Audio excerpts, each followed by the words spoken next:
1757 से 1857 के बीच की पृष्ठभूमि।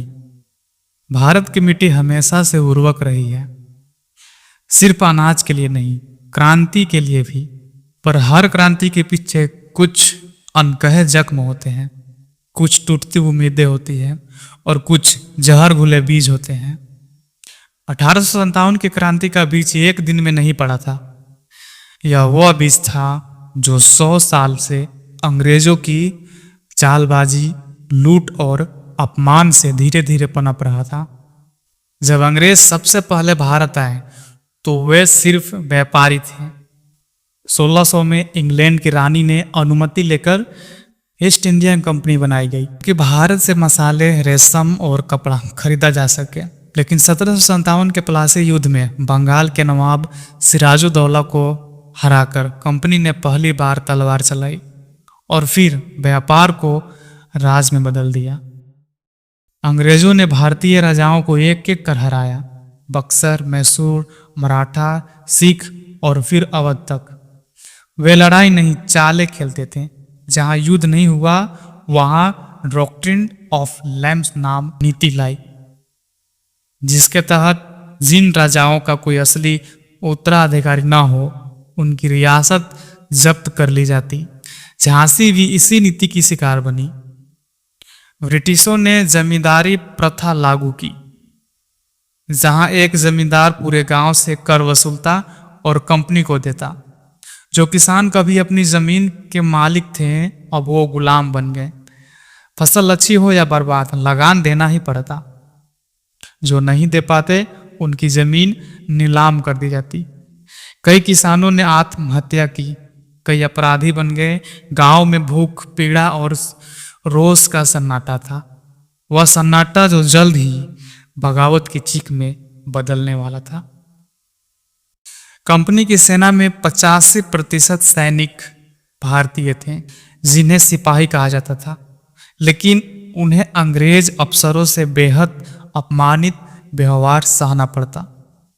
वे समान भोजन, वेतन और पदोन्नति के अधिकारी नहीं थे। धार्मिक रीति रिवाजों की अनदेखी होती थी। कई बार उन्हें समुद्र पार भेजा जाता, जिससे वे धर्म भ्रष्ट माने जाते थे। सब्र की सारी सीमाएं टूटने लगी थी। 1856 में एक नई एनफील्ड राइफल लाई गई, जिसमें कारतूस को मुंह से काटना पड़ता था। यह कारतूस गाय और सूअर की चर्बी से बना हुआ बताया गया। हिंदुओं के लिए गाय पवित्र थी और मुसलमानों के लिए सूअर अपवित्र। यह आखिरी इंसल्ट था। जिस भारतीय सैनिक ने अब तक सब कुछ सहा था, अब उसके धर्म को सीधे चुनौती दी जा रही थी। सैन्य छावनियों में कान्हाफूसी होने लगी। हर मन एक चुपचाप ज्वालामुखी बन रहा था। 1857 के आते आते भारत में हर तबका, किसान, सिपाही, जमींदार, राजा, महिला, पंडित, मौलवी, सब अंदर ही अंदर खोल रहे थे। बस एक चिंगारी चाहिए थी और वो जल्द ही आने वाली थी। स्थान बैरकपुर, समय 29 मार्च 1857, उत्तरी कलकत्ता, जिसे आज हम बैरकपुर के नाम से जानते हैं। उत्तरी कलकत्ता की सैन्य छावनी में दोपहर का सूरज तप रहा था, लेकिन उससे कहीं ज्यादा तप रहा था सिपाहियों का खून। हर तरफ खुशफुसाहटें थी। कहते हैं कारतूस में गाय और सूअर की चर्बी लगी है। यह एक अफवाह नहीं थी, यह अपमान का प्रतीक बन चुकी थी। मंगल पांडे बंगाल नेटिव इन्फेंट्री की 34वें रेजिमेंट में कार्यरत एक ब्राह्मण सैनिक था। धर्म में आस्था रखने वाला, नियमों का पालन करने वाला। पर उस दिन उसकी आंखों में अजीब आग थी। उसके सामने सिर्फ एक सवाल था, क्या मैं धर्म के नाम पर अपमान सहते रहूं? और फिर 29 मार्च 1857 दोपहर लगभग 5 बजे मंगल पांडे ने इतिहास की सबसे पहली स्वतंत्रता की गोली चलाई। ब्रिटिश अधिकारी लेफ्टिनेंट वॉग घोड़े पर सवार होकर मंगल को रोकने आए, लेकिन मंगल पांडे ने पहले ही उसे गोली मार दी। फिर आए सर्जेंट हैवसन, उस पर भी तलवार से हमला किया गया। यह हमला सिर्फ शरीर पर नहीं था, यह अंग्रेजी सत्ता के घमंड पर था। मंगल पांडे अकेला था, लेकिन उसकी आंखों में लाखों का रोष था। कई भारतीय सिपाही उसे रोक सकते थे, लेकिन कोई नहीं हिला। किसी ने उसे गोली नहीं मारी, किसी ने उसकी बंदूक नहीं छीनी। सब चुपचाप देख रहे थे, शायद इस उम्मीद में कि कोई तो पहला कदम उठाए, और मंगल पांडे ने वह पहला कदम उठाया। कुछ सिपाहियों को आदेश मिला कि वे मंगल पांडे को पकड़े, पर वे भी पीछे हट गए। आखिरकार ब्रिटिश अफसरों ने मंगल पांडे को गिरफ्तार कर लिया। उस पर कोर्ट मार्शल चला और 6 अप्रैल को उसे फांसी की सजा सुना दी गई। फांसी की तारीख पहले 18 अप्रैल तक तय की गई थी, लेकिन अंग्रेज डर गए कि अगर वक्त मिला तो मंगल एक प्रेरणा बन जाएगा। इसीलिए उन्होंने उसे 8 दिन पहले, यानी कि 8 अप्रैल को ही फांसी दे दी। एक पेड़ के नीचे मंगल पांडे का शरीर झूल गया, पर उसकी आत्मा पूरे देश में आग बनकर फैल चुकी थी। मंगल पांडे का अंतिम बयान: मैंने जो किया जानबूझकर किया, क्योंकि मैं अंग्रेजों के अत्याचारों से तंग आ गया हूं। बैरकपुर से लेकर मेरठ, दिल्ली, कानपुर, झांसी तक हर सैनिक, हर नागरिक, हर स्त्री पुरुष के भीतर सवाल उबल रहा था, क्या अब भी चुप रहना चाहिए? मंगल पांडे ने कोई संगठन खड़ा नहीं किया था, ना ही उसके पास कोई सेना थी, लेकिन उसने वह किया जो सबसे कठिन होता है, पहली गोली चलाई।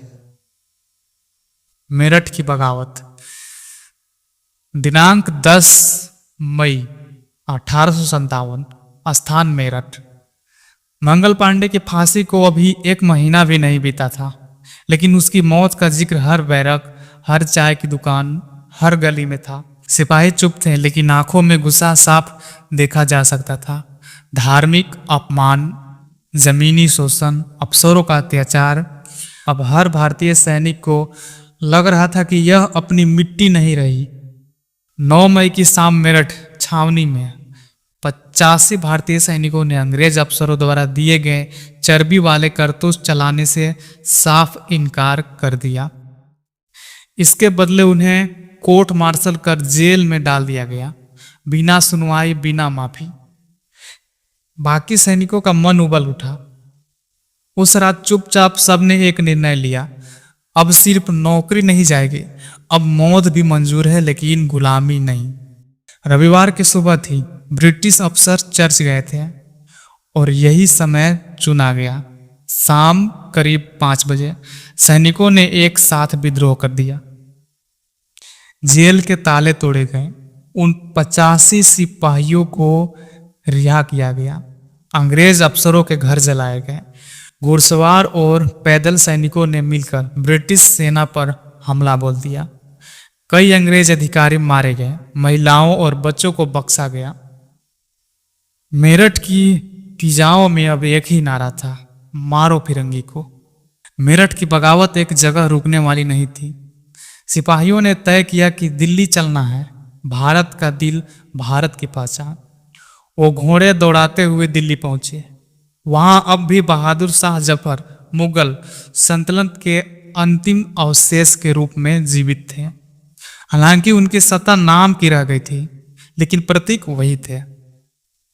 दिल्ली पहुंचकर सिपाहियों ने लाल किले में घुसकर बहादुर शाह जफर से कहा, हमें आपका नेतृत्व चाहिए, हम आपको हिंदुस्तान का बादशाह मानते हैं। बहादुर शाह जफर पहले हिचके, लेकिन सिपाहियों और जनता का जोश देखकर मान गए। और फिर लगभग 100 सालों के बाद दिल्ली में हिंदुस्तान जिंदाबाद की आवाज गूंजने लगी। दिल्ली अब क्रांति की राजधानी बन चुकी थी। दिल्ली से संदेश भेजे गए, उठो और लड़ो। कानपुर में नाना साहेब, लखनऊ में बेगम हजरत महल, झांसी में लक्ष्मीबाई, बिहार में कुंवर सिंह, ग्वालियर में तात्या टोपे, सबने मोर्चा संभाल लिया। हर जगह अंग्रेजों के खिलाफ बगावत फूट पड़ी। हिंदू मुसलमान, राजा रंक, सिपाही किसान, सबने मिलकर एक स्वर में कहा, अब और नहीं, ये हमारी धरती है और हम इसे आजाद करके ही दम लेंगे। स्थान लाल किला, दिल्ली। समय मई 1857। दिल्ली की हवा बदली हुई थी। कभी शायरों की महफिलों में गुजरने वाली गलियां अब तोपों और तलवारों की आहट से भर गई थी। पिछले 100 वर्षों से जो दिल्ली मात्र नाम की राजधानी बनकर रह गई थी, अब वहां फिर से तख्त छिपाया जा रहा था, लेकिन इस बार जनता के इरादों से। बहादुर शाह जफर, मुगल वंश की आखिरी लौ। उम्र 82 वर्ष, बदन कमजोर, आवाज धीमी, लेकिन आंखों में अब भी गहराई थी। वह शायरी में डूबा रहने वाला राजा था, राजनीति से दूर, सत्ता से भी दूर। असली सत्ता तो कंपनी बहादुर के पास थी। लेकिन जब क्रांतिकारी सिपाही लाल किला पहुंचे और बोले, जफर अब हिंदुस्तान तुम्हारा है, हम तुम्हें सम्राट मानते हैं, तो वे चौंक गए।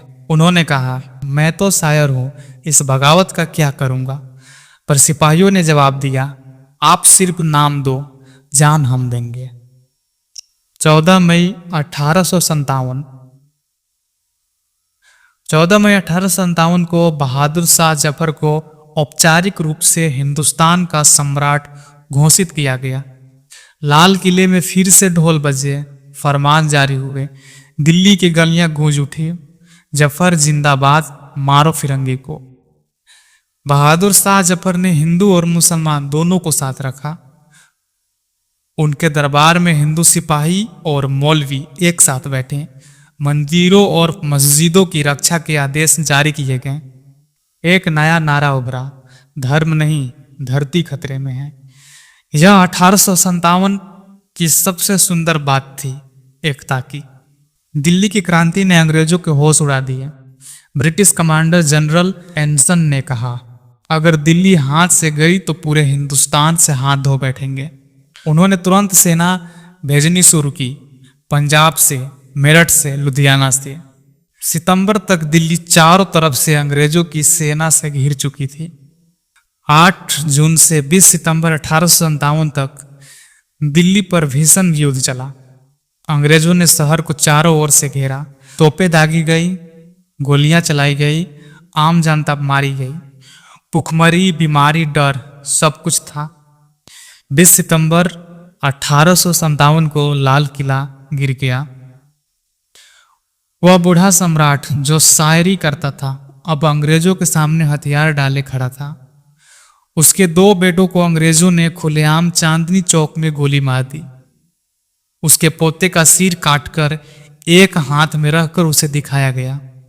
जफर ने कहा, मेरे बेटे मर गए, लेकिन मेरे देश का आत्मसम्मान अब जिंदा है। अंग्रेजों ने उसे रंगून यानी कि म्यांमार निर्वासित कर दिया।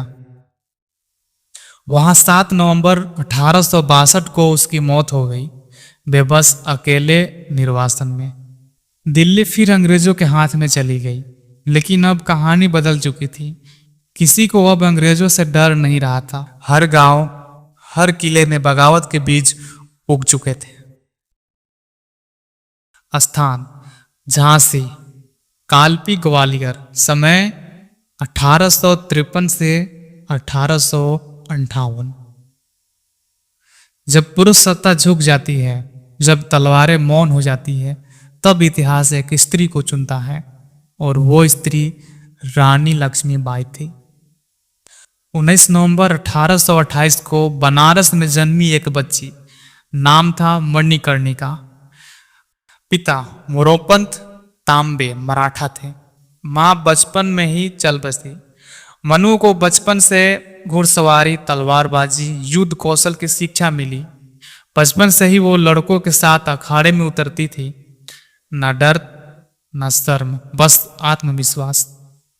झांसी के महाराज गंगाधर राव ने उसे विवाह करके रानी बनाया और नया नाम मिला, लक्ष्मीबाई। 1853 में महाराज गंगाधर राव की मृत्यु हो गई। रानी ने दशक पुत्र दामोदर राव को उत्तराधिकारी घोषित किया, पर अंग्रेजों ने डॉक्ट्रिन ऑफ लैप्स के तहत झांसी को हड़पने की घोषणा कर दी। उनका तर्क था, दशक पुत्र कानूनी उत्तराधिकारी नहीं है। रानी का उत्तर था, मैं अपनी झांसी नहीं दूंगी। यह कोई गुस्से में कही गई बात नहीं थी, यह एक भविष्यवाणी थी। रानी ने एक छोटी सी सेना खड़ी, महिलाओं को भी युद्ध कला सिखाई गई। झलकारी बाई, सुंदर मुंदर, काशी बाई जैसे नाम उभरे। रानी हर दिन खुद तलवार लेकर अभ्यास करती, सेना का निरीक्षण करती और हर नागरिक में आत्मबल भरती।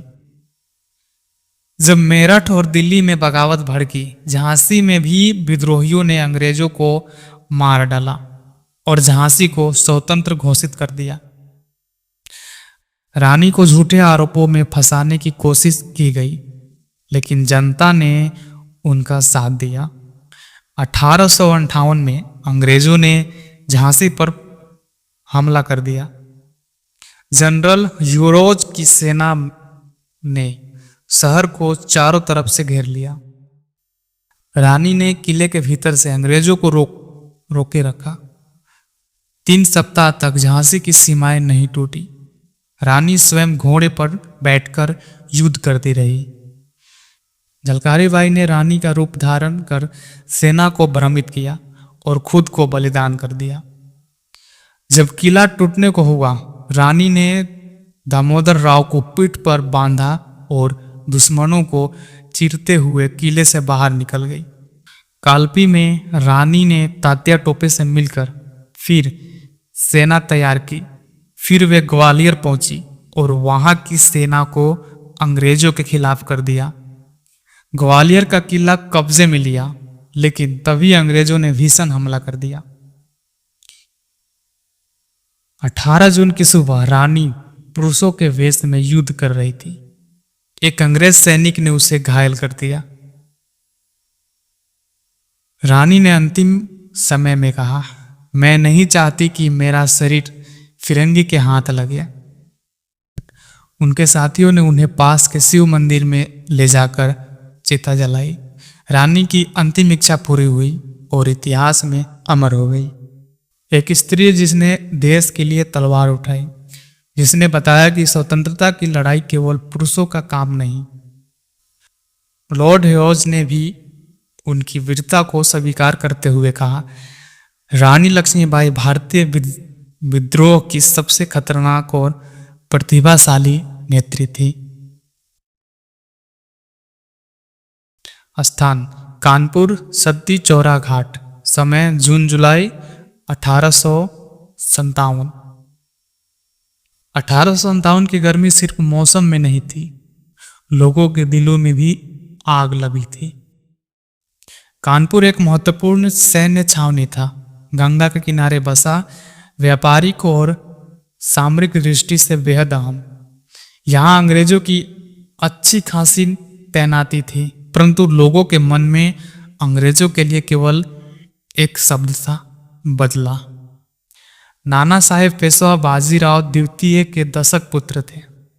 पेशवाओं की सत्ता समाप्त करने के बाद अंग्रेजों ने उनकी पेंशन भी बंद कर दी थी। नाना साहेब को यह न केवल आर्थिक बल्कि आत्मसम्मान का अपमान लगा। जब 1857 की क्रांति फैली तो उन्होंने कहा, अब बात पेंशन की नहीं, राष्ट्र की है। तात्या टोपे नाना साहेब के सबसे विश्वसनीय और होशियार सहयोगी थे। वे एक महान सेनापति थे जिन्हें गुरिल्ला युद्ध रणनीति और जनता को संगठित करने में महारत हासिल थी। उनके नेतृत्व में कानपुर की पूरी योजना बनाई गई। कानपुर के भारतीय सिपाहियों ने विद्रोह कर दिया। उन्होंने ब्रिटिश अफसरों की छावनियों पर हमला बोल दिया। जनता भी उनके साथ हो गई। हर तरफ मारो फिरंगी को के नारे गूंजने लगे। ब्रिटिश अफसर और उनके परिवार बीबियों के बाग नामक जगह में छिप गए, जहां 300 से अधिक लोग कैद थे। 27 जून 1857 को अंग्रेजों को भरोसा दिलाया गया कि उन्हें नावों से सुरक्षित इलाहाबाद भेजा जाएगा। सत्ती चौरा घाट पर गंगा किनारे नावें खड़ी थी। जैसे ही अंग्रेज उन नावों पर चढ़े तभी गोलियां चलने लगी। कई अंग्रेज सैनिक मारे गए, कुछ ने नदी में डूबकर जान बचाई, लेकिन बहाव और बंदूकें उन्हें निकल गई। इस घटना को इतिहास ने सत्ती चौरा घाट नरसंहार कहा। लेकिन प्रश्न यह है, यह किसने किया और क्यों? कई इतिहासकार कहते हैं कि यह नाना साहेब का आदेश नहीं था। कुछ कहते हैं कि क्रांतिकारी जनता का गुस्सा था जो नियंत्रित से बाहर हो गया। कुछ मानते हैं कि यह ब्रिटिश अत्याचारों का बदला था, जैसे पहले मेरठ, दिल्ली, झांसी में हुआ। घाट की घटना के बाद जो अंग्रेज महिलाएं और बच्चे उन्हें बीबियों के बाग में कैद रखा गया। अंग्रेजों ने जवाबी हमले शुरू कर दिए। नाना साहेब की सेनाएं पीछे हटने लगी। 11 जुलाई 1857 को खबर आई कि ब्रिटिश सेना शहर के पास है। तब क्रांतिकारियों ने उन महिलाओं और बच्चों को मार डाला। यह भारतीय स्वतंत्रता संग्राम की सबसे दुखद और विवादित घटनाओं में से एक थी। कानपुर पर अंग्रेजों ने फिर से कब्जा कर लिया, लेकिन तात्या टोपे ने हार नहीं मानी। उन्होंने मध्य भारत की तरफ कूच किया और गुरिल्ला युद्ध छोड़ दिया। वर्षों तक अंग्रेज उन्हें पकड़ नहीं पाए। नाना साहेब 1858 में नेपाल की ओर चले गए। उसके बाद उनका कोई निश्चित इतिहास नहीं मिलता। कुछ कहते हैं वे तिब्बत में बस गए, कुछ कहते हैं जंगलों में गुम हो गए। लेकिन एक बात स्पष्ट है, उन्होंने आत्मसमर्पण नहीं किया। कानपुर में खून से गंगा भी लाल हो गई थी। यह क्रांति का सबसे भयानक चेहरा था, जहां स्वतंत्रता की कीमत आम जनता और सैनिकों दोनों ने चुकाई। स्थान लखनऊ, अवध। समय 1856 से 1858। अगर झांसी की रानी तलवार से लड़ी थी तो लखनऊ की बेगम साहस, राजनीति और नेतृत्व से लड़ी। जब पूरी अवध अंग्रेजों के घुटनों में थी, तब एक महिला उठ खड़ी हुई, मैं अभी जिंदा हूं। हजरत महल का असली नाम था मुहम्मदी खानम। वो एक साधारण पृष्ठभूमि से थी, लेकिन उनकी खूबसूरती, बुद्धिमत्ता और व्यवहार ने उन्हें अवध के नवाब वाजिद अली शाह की पसंद बना दिया। शाही हरम में आते ही उन्हें हजरत महल का दर्जा मिला।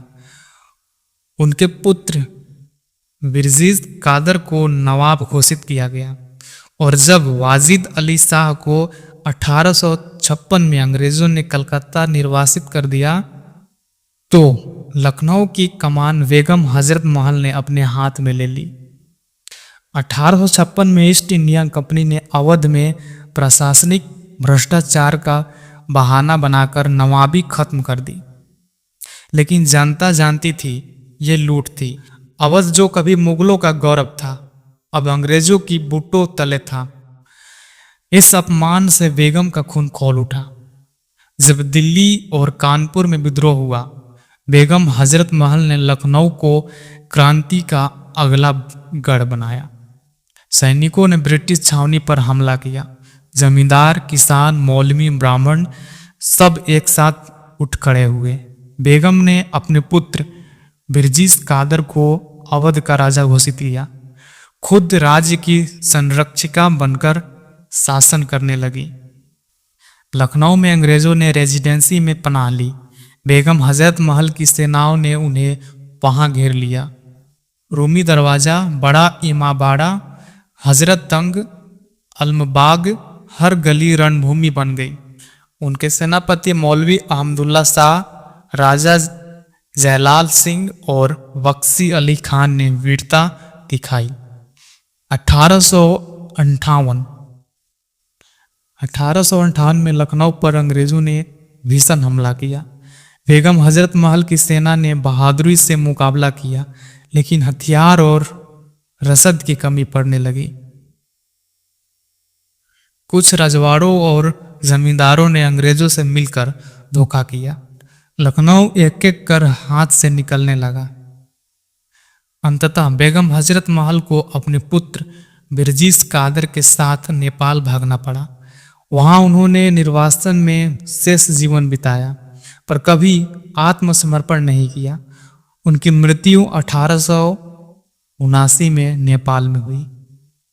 वो एक माँ थी, एक शासिका थी, एक सैनिकों की सेनापति थी और सबसे बढ़कर स्वतंत्रता की सच्ची आवाज थी।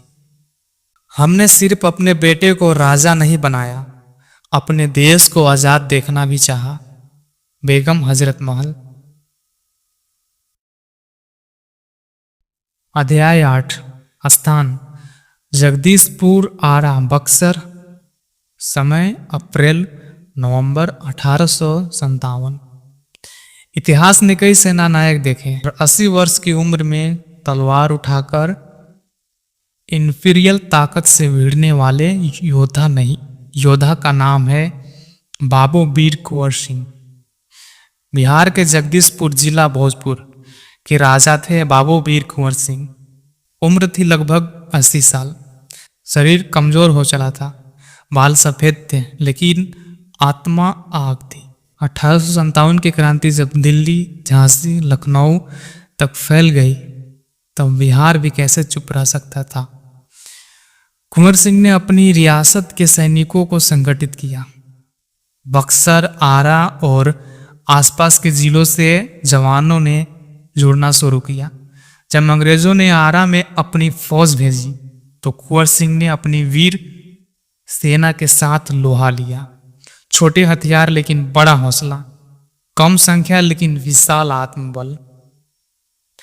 1857 के अप्रैल में कुंवर सिंह की सेना ने आरा के किले पर अंग्रेजों को घेर लिया। ब्रिटिश मजिस्ट्रेट मिस्टर हैरेल और कैप्टन डनबर की पूरी टुकड़ी को पीछे हटना पड़ा। यह बिहार की सबसे पहली बड़ी जीत थी। ब्रिटिश जनरल विजेंट आयर ने कुंवर सिंह को खतरनाक विद्रोही घोषित किया। जब अंग्रेजों ने भारी फौज के साथ दोबारा हमला किया, तो कुंवर सिंह ने जंगलों, नदियों और गांवों की आड़ लेकर छापा मार युद्ध छेड़ दिया। गंगा पार करते समय अंग्रेजों ने उनके हाथ में गोली मार दी। कुंवर सिंह ने बिना विचलित हुए खुद ही अपना घायल हाथ काट डाला, ताकि जहर शरीर में ना फैले। उस काटा हुआ हाथ गंगा में अर्पित करते हुए उन्होंने कहा, यह मेरा शरीर नहीं, देश की सेवा है। 23 अप्रैल 1858 को जीवन के अंतिम दिनों में उन्होंने एक आखिरी बार जगदीशपुर का किला अंग्रेजों से छीन लिया। यही उनकी सबसे बड़ी विजय थी। बिना किसी ब्रिटिश समर्थन के 80 वर्ष की उम्र में दुश्मन को हराकर अपने राज्य को फिर से मुक्त करना। कई युद्धों के बाद बीमारी और चोटों के चलते 26 अप्रैल 1858 को कुंवर सिंह का निधन हो गया। उनका अंतिम संस्कार गंगा तट पर वीर सम्मान के साथ किया गया। कुंवर सिंह की विरासत। उन्हें बिहार का सिंह कहा जाता है। भोजपुर में आज भी उनके नाम का कुंवर सिंह किला, स्मारक और पुल है। भारत सरकार ने 1966 में उनके सम्मान में डाक टिकट जारी किया। 2022 में उनकी 220वीं जयंती पर आज़ादी के अमृत महोत्सव में विशेष कार्यक्रम हुए। मृत्यु तो निश्चित है, लेकिन उसे देश की रक्षा में पाना सौभाग्य है। बाबू कुंवर सिंह। स्थान कानपुर, झांसी, मध्य भारत, जंगल। समय 1857 से 1859। इतिहास युद्ध जीतने वालों को याद करता है, पर असली योद्धा वो होता है जो हार नहीं मानता, चाहे जमीन, सेना और सहयोगी सभी छिन जाए। तात्या टोपे 1857 की क्रांति का वो सेनापति था जो ना तो सम्राट था ना राजा, पर उसके पास था रणनीति, साहस और राष्ट्र प्रेम। असली नाम रामचंद्र पांडुरंग। जन्म 1814 महाराष्ट्र में। मराठी ब्राह्मण परिवार में जन्मे तात्या बचपन से ही नाना साहेब पेशवा के निकट थे। उन्हीं के दरबार में पल बढ़कर तात्या टोपे बने। टोपे शब्द का अर्थ है कमांडर या सेनापति। कानपुर में अंग्रेजों के खिलाफ जब नाना साहेब ने मोर्चा संभाला, तात्या टोपे उनके मुख्य सेनापति बने। उन्होंने कानपुर में अंग्रेजी छावनी पर हमले की योजना बनाई और क्रांति का नेतृत्व किया। जब कानपुर हाथ से निकल गया तब तात्या पीछे नहीं हटे। उन्होंने ग्वालियर, झांसी, कालपी, मध्य भारत के जंगलों में गुरिल्ला युद्ध छेड़ दिया। तात्या टोपे ने रानी लक्ष्मीबाई के साथ मिलकर अंग्रेजों को कई बार मात दी। कालपी में जब अंग्रेजों ने हमला किया, तात्या और रानी ने संगठित सेना के अभाव में भी अंग्रेजों को कई दिनों तक रोक रखा। ग्वालियर का किला भी कुछ समय के लिए इन वीरों के हाथ में चला गया। तात्या टोपे जंगल जंगल, गांव गांव घूमकर सैनिक इकट्ठा करते, हथियार जुटाते, योजनाएं बनाते। अंग्रेजों को कभी नहीं पता चलता कि वो कहां से हमला करेंगे। वे महीने भर एक जगह नहीं टिकते थे। इसीलिए अंग्रेजों ने उन्हें द फैंटम जनरल यानी छाया सेनापति कहा। 1858 से 1859 तक तात्या टोपे राजस्थान गए, जयपुर, टोके, उदयपुर में बगावत फैलाने, बुंदेलखंड के वहां के रजवाड़ों को साथ लेने, नर्मदा पार कर मध्य भारत में छिपे रहे। ग्वालियर, भोपाल, नरसिंहपुर, सीहोर जैसे अनेक इलाकों में लड़ाइयां लड़ी। इन सब में एक ही बात थी, कभी हार नहीं मानी। जब अंग्रेज तात्या को पकड़ नहीं सके तो उन्होंने उनकी मित्र रियासतों को धमकाना शुरू किया। अंततः ग्वालियर के राजा मानसिंह ने धोखे से तात्या को पकड़वा दिया। 13 अप्रैल 1859 को तात्या को गिरफ्तार किया गया। ब्रिटिश कोर्ट ने उन पर मुकदमा चलाया, जहां तात्या ने स्वीकार किया, हाँ मैंने बगावत की, यह मेरी मातृभूमि है, मैं कोई अपराधी नहीं, एक स्वतंत्र भारत का सिपाही हूं। 18 अप्रैल 1859 तात्या को शिवपुरी मध्य प्रदेश में फांसी दे दी गई। उन्होंने दिखाया कि एक आदमी भी लड़ सकता है पूरी साम्राज्यवादी सेना से। उन्होंने संगठन, रणनीति और लोगों के बीच विश्वास से एक राष्ट्रव्यापी विद्रोह खड़ा किया। फांसी के बाद भी उनकी गाथा भारत के गांव-गांव में गाई जाती रही। मुझे नहीं खेद है कि मैं मारा गया, खेद है कि देश आजाद नहीं हुआ। तात्या टोपे।